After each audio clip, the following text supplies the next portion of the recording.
This is a Korean zombie film that shows the darkness of human nature. The story begins with the main character, Suk-woo, taking his daughter Soo-ah to Busan. As the train departs, a strange person sneaks in, unnoticed, and appears in pain. The train departs, and the attendant checks passengers and sees one down. She calls the leader while waiting. The passenger stands up in a bizarre posture. The leader calls but gets no response and runs to the carriage. People notice the attendant being bitten and start to attack the crowd. The situation is uncontrollable, and the staff evacuates passengers. Suk-woo sees zombies attacking him. Suk-woo stands in his place. Then his daughter, Soo-ah, comes out and hits her on the runny nose on the train. Meanwhile, Dong-hae is on the way. He sees people chasing him, so he runs to save him. Holding the door shut, zombies can't open doors. They chase what they see. Dong-hae splashes water on the glass, covers it with newspaper. Escaping Taejeon, the train arrives at Taejeon station, thinking troops are there to help, but the troops are zombies. Zombies pounce on people. People panic and retreat. Digi, the escalator, holds his daughter and carries her on.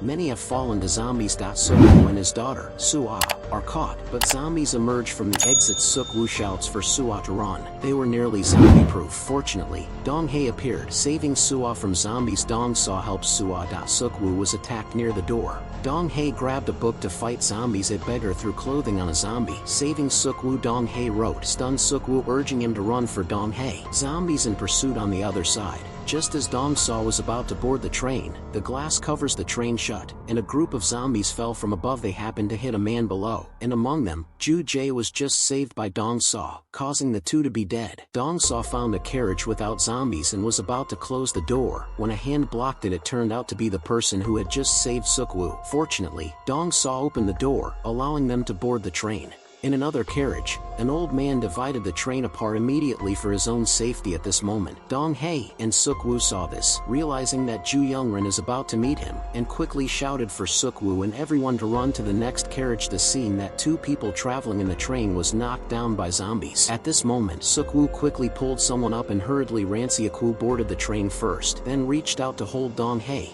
but saw Dong-hae running farther away. He then shouted for his husband, Dong-hae. With a narrow escape, Dong-hae was also pulled up. Dong-saw went down the window with a crate, worrying about Dong-hae's safety. She took out a phone to call Dong-hae, but it was snatched away by the men. Looking around, she saw that the two train cars were full of zombies. Helplessly, the group quietly slipped into the restroom. At this moment, a zombie behind them risked breaking in, and they had to forcefully hold the restroom door shut. Dong-gu then managed to call Dong-saw, and Suk-woo heard his daughter's voice, realizing that they were trapped in the restroom of compartment number 13. While discussing how to rescue them in return, the young man learned from his girlfriend that the safe compartment was number 15. Dong-hae looked at the compartment he was in, and after some discussion, they prepared safety measures and assigned positions for everyone. Dong-gu took the lead as the train passed through. The three acted. Ko-jong's punches were soft.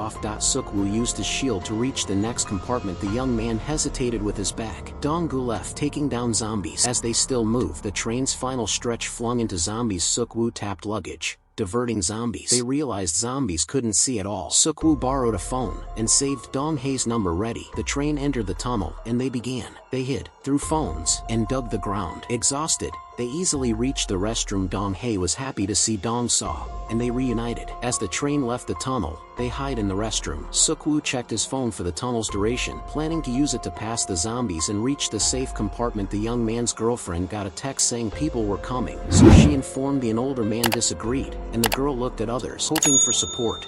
Dong-hae checked for safety, then others came out. Suk-woo eyed the luggage rack, intending to crawl over it, and did. Everyone held their breath as they climbed. Suk-woo threw a bag to the back, distracting the zombies. Once down, the beggar slipped, alerting the zombies. Suk-woo had to pull him up. The train exited a tunnel, lighting up the compartment, forcing them to hide. Suk-woo signaled the beggar to run on 3. The beggar, unfortunately, stepped on a can. The zombie heard, and they acted. Suk-woo was nearly caught by the zombie. Dong shut the door. A zombie stepped on the compartment door. The safe compartment door was locked. Truth left at the station. The uncle's fear affected others, saying people carried the virus. To stop the girl opening the door, a young man broke the glass. The zombie bit Dong. Dong kept pressing against the glass. The young man blocked the door, and cracks appeared in the glass. Dong was about to give in. He knew they had to leave now. He called Suk-woo.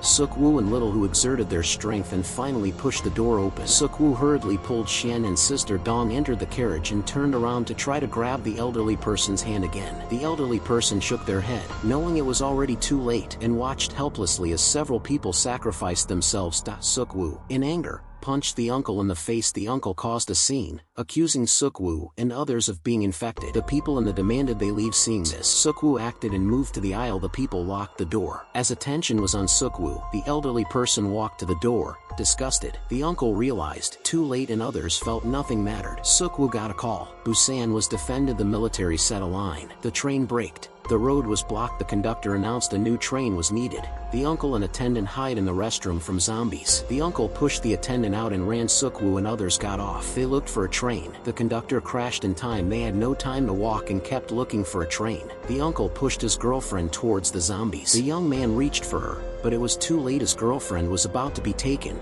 and he chose to stay with her. The cowardly uncle ran towards the train. He slipped and fell as he neared the train. The conductor tried to help, but the uncle tricked him, causing him to fall. The people under the train were alive, but the carriage was full of zombies. Suk-woo climbed out through a water outlet before he could pull his daughter out. The glass shattered under the zombies' claws. The beggar blocked the zombies with his body. Suk-woo desperately pulled out his daughter and Dongshan. Then the zombies ran out. Suk-woo and his daughter struggled to move forward, with countless zombies chasing after them. Fortunately, the three of them safely climbed onto the train, but the zombies were beating each other to climb up, competing with each other.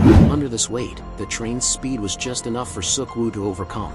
Unfortunately, the train braked at some distance from the side. Suk-woo thought it was over again, and turned to look for a gas canister. The gas canister that the uncle had ordered the train earlier had been caught up with and was not fully transformed yet. He asked Suk-woo to take him home, where his mother was waiting. Before he could finish speaking, the rational part of him turned towards Suk-woo. To prevent the two people behind him from getting hurt, he used all his strength to hold on to the uncle. Dong's wife wanted to help and turned to rush forward, having promised Dong to protect Suk-woo. She directly held the uncle with her hands. Then, timing it right, Suk-woo knew he had to act quickly. He took Dong's wife and Suah to the driver's cabin and explained to Dong's wife the steps to stop the train. He entrusted Dong's wife to take Suah to Busan, then turned to face his daughter. Suah cried bitterly, saying she didn't want to be separated from her father. Felt as if his heart was being cut with a knife. Upon hearing this, seeing the wound on his hand, he realized there wasn't much time left. With a heavy heart, he pried his daughter's hands away, closed the door to the driver's cabin, and ran to the train compartment alone,